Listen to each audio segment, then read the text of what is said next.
Assalamu alaikum students, how are you? Alhamdulillah, I'm fine and hope you all the best. Today's our lecture is exercise of chapter number 2 Chinese New Year. Chinese New Year की exercise करनी है तो vocabulary पे आते हैं तो vocabulary के जो वर्ड्स हैं give the meanings of each word give the meaning of each word as used in the lesson तो मैं आपको इनके मीनिंग लिखवा देता हूं बेटा तो गैदरिंग्स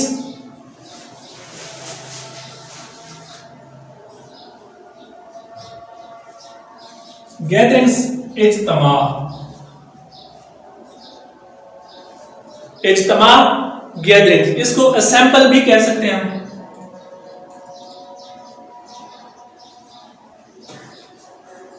असेंबल उसके बाद कस्टमरी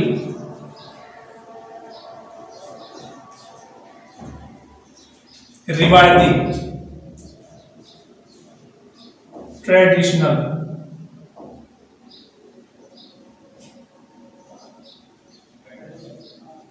रिवायती नेक्स्ट है थॉरली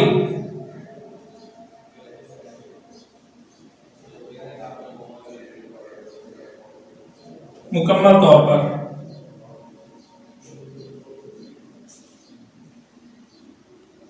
कंप्लीटली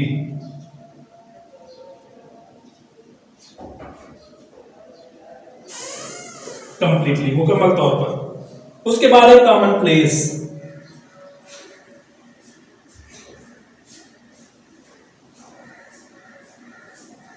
आम इसका कॉमन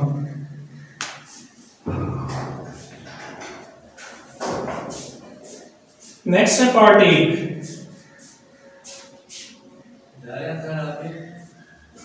हिस्सा लेना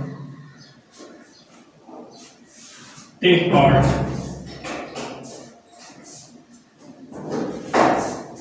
उसके बाद ट्रेड्स खसूसियात खूबियां कैरेक्टरिस्टिक्स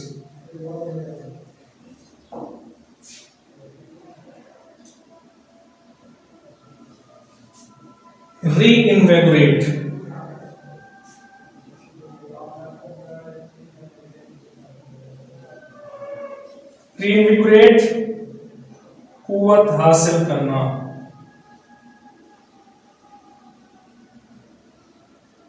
स्ट्रेंथन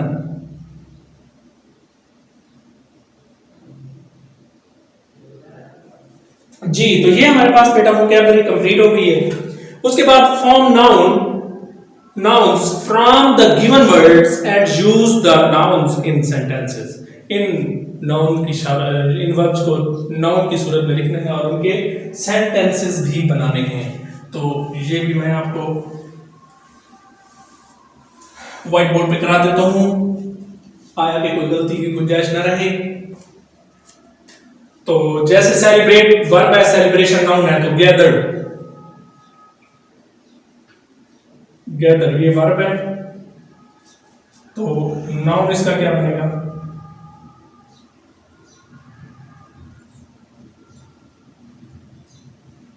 गैदरिंग उसके बाद सिंबॉलिक सैम्बल उसके बाद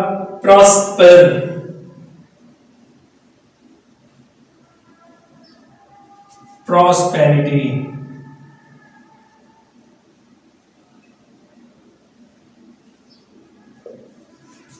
उसके बाद डेकोरेट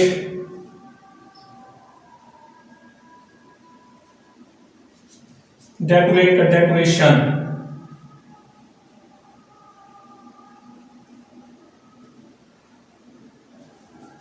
उसके बाद लास्ट वर्ड है encourage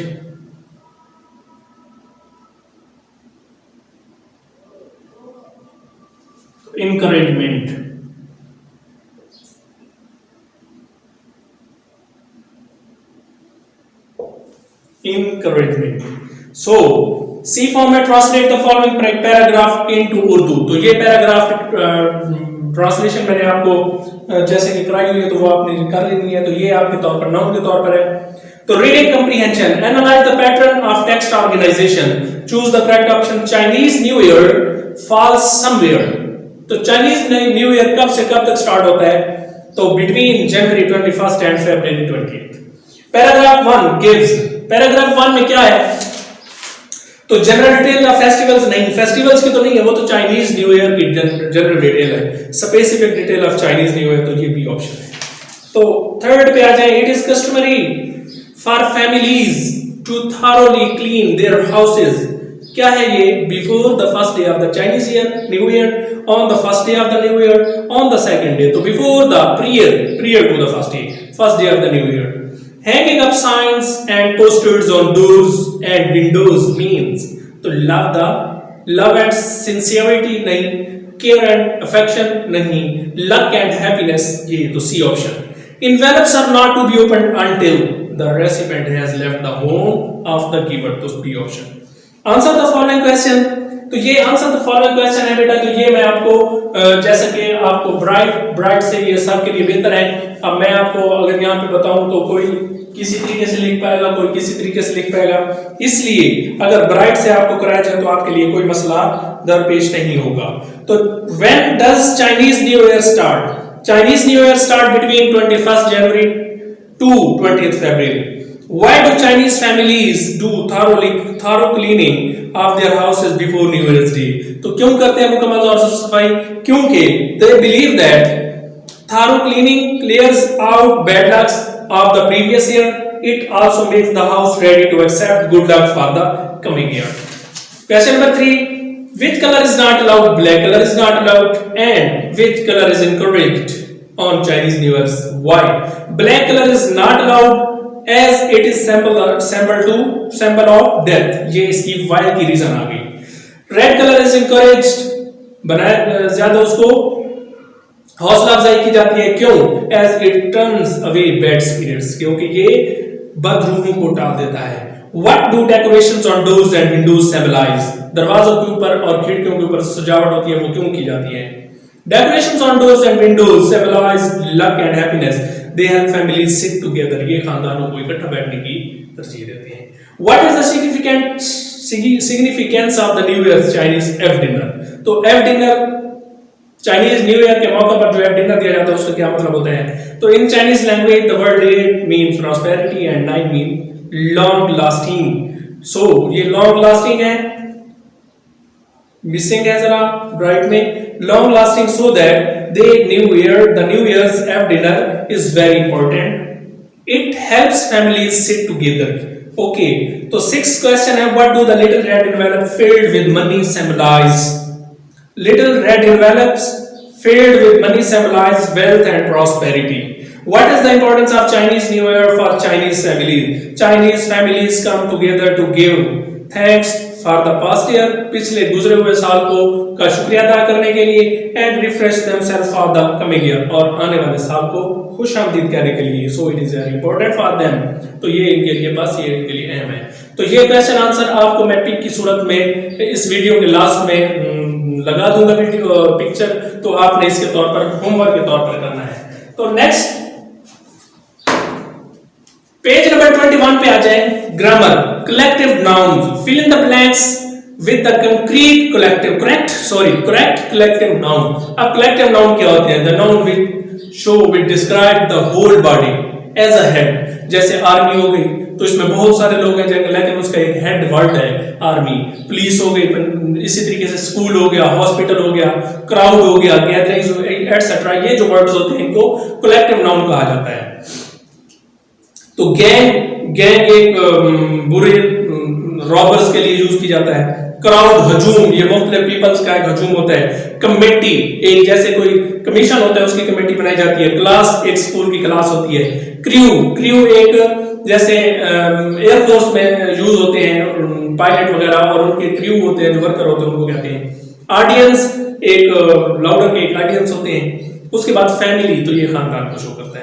It is typical for a Chinese dish to make 8 to 9 dishes for the Chinese New Year's Eve dinner. तो फैमिली आएगा, चाइनीज फैमिलीज के लिए इंपॉर्टेंट होता है। The dash applauded heartily at the end of concert. The audience dash audience हैगा. The class the dash has just had a physics lesson. तो जब physics lesson तो क्लास नहीं पढ़ाया जाता तो क्लास आएगा. The dash of robbers was arrested by the police. अब robbers की बात जब आएगी तो गैंग आएगा. The gang of robbers was arrested by the police. A dash of people gathered at the accident site. तो crowd of people है. A dash took many important decisions at its monthly meeting. तो committee took many important. The dash of Pakistan Air Force looked smart in their uniform. Crew हजूम. तो use of must and must not. Must का मतलब होता है बेटा जो चीज लाजमी करार दी जाए, फर्ज हो जाए, और must not जैसे कोई चीज फर्ज होती है उसी के ब्रैकेट्स जिस चीज को रोका जाए उसको मस्ट नॉट के तौर पर यूज करते हैं. अंडरस्टैंड जी. तो स्ट्रॉन्ग ऑब्लिगेशन लाजमी फर्ज करने में आता है must. All cleaning must be finished before the new years day. जरूर खत्म हो जानी चाहिए नया साल स्टार्ट होने से पहले. तो स्ट्रॉन्गली प्रोहिबिशन सख्त ममानियत जिसमें की जाए रोका जाए. तो must not. Mother you must not play the with matches. माचिस माँ कहती है बच्चे तुम माचिस के साथ कभी ना खेलो. fill in the blanks with must and must not. She dash eat so much sugar. तो ज्यादा चीनी खाना तो क्या है must not आएगा. Students dash pass an entrance examination to study at this school. तो must आएगा. You dash watch so much television. You must not watch so much television. He dash take some medicine for that cough. He must जरूर उसको इस खांसी की दवाई लेनी चाहिए. Visitor dash smoke. जो भी विजिटर्स होते हैं उनको स्मोकिंग से ममानियत है तो must not. तो present indefinite and present continuous tense. तो present indefinite क्या होता है और present continuous tense क्या होता है ये थोड़ा सा मैं आपको बताता चलूं.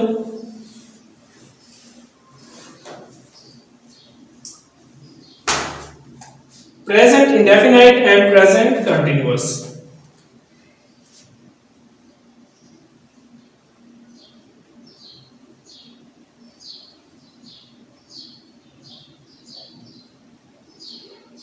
इसको सिंपल प्रेजेंट टेंस भी कहते हैं. तो इसमें सिंपल सिर्फ मैं आपको एक फार्मूला बनाने जा रहा हूं. इसका जो स्ट्रक्चर है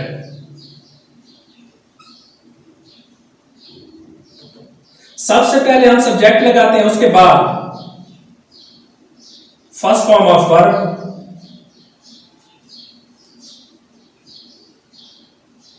प्लस एस या ईएस का इजाफा करते हैं प्लस ऑब्जेक्ट आता है. ठीक है. प्रेजेंट है adverbials today yet before so always आएगा. उसके बाद है present continuous tense.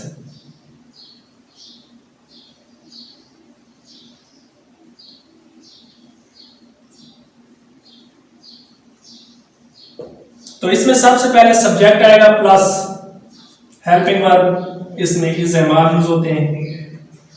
Is am are plus first form of verb plus ING plus object. तो ये दो टेंस है हमारे. इसके उर्दू फिक्रात के आखिर में ताहती है आता है, इसके रहा है रही है आता है. इसको प्रोग्रेसिव भी बोला जाता है. तो देखेंगे you dash make the present indefinite और present continuous sentences. You dash chocolate. You not like. You do not like chocolate. क्योंकि यहाँ पे कोई हेल्पिंग वर्ब भी नहीं दिया गया और एट द मोमेंट भी नहीं किया. यहाँ पे कोई सिंपल चीज रोकने के लिए सिंपल यूज करने के लिए बताया जा रहा है. तो you do not like chocolate. तुम चॉकलेट पसंद नहीं करते. तो she not study at the moment. कहते हैं आप इस मौके पर स्टडी नहीं करते नहीं आएगा. आप इस मौके पर स्टडी नहीं कर रहे. तो you she is not studying. वो इस मौके पर इस लम्हे पर वो तालीम स्टडी नहीं कर रही. तो they do not eat rice every day. वो हर दिन चावल नहीं खाता. तो नॉट ईट को डू नॉट आएगा. We not work dash no. तो अब के बाद मीनिंग में आएगा तो प्रोग्रेसिव में आ जाएगा। तो we are not working now, कि हम अब काम नहीं कर रहे। It dash a lot here, a lot here, तो अ लॉट हियर आएगा तो इसका मतलब है कि it is raining a lot here, यहां पे बहुत तेज बारिश हो रही है। I dash on holiday tomorrow, अगले on holiday tomorrow, I am going on holiday, मैं छुट्टी पे जा रहा हूं कल, मैं कल छुट्टी पे जा रहा हूं। तो पंक्चुएट द फॉलोइंग पैराग्राफ, इसके पंक्चुएट करना है। तो इसके बाद इसी तरीके से हमारा ये चैप्टर कंप्लीट हुआ। लेकिन बेटा याद रखिएगा, इसमें क्वेश्चन आंसर आपने लिखने हैं। उसके बाद जो इंपॉर्टेंट चीजें हैं वो ये है कि वोकैबुलरी का A part, give the meaning of each word as used in the lesson, इनको भी आपने लिखने हैं। इसके बाद बी ऑप्शन है, form nouns from the given words and use the nouns in sentences, ये भी आपने लिखना है। और बाकी किसी चीज की मुझे उम्मीद है आप लोगों को सबको अच्छे तरीके से समझ आ रही होगी। अगर नहीं आई किसी चीज की समझ तो हम हाजिर है बेटा, किसी वक्त भी आप हमारे से कांटेक्ट करके ये चीजें पूछ सकते हैं। और अल्लाह ताला आपका हामी नासिर हो। इसी के साथ मैं इजाजत चाहूंगा। फी अमानिल्लाह, अल्लाह हाफिज।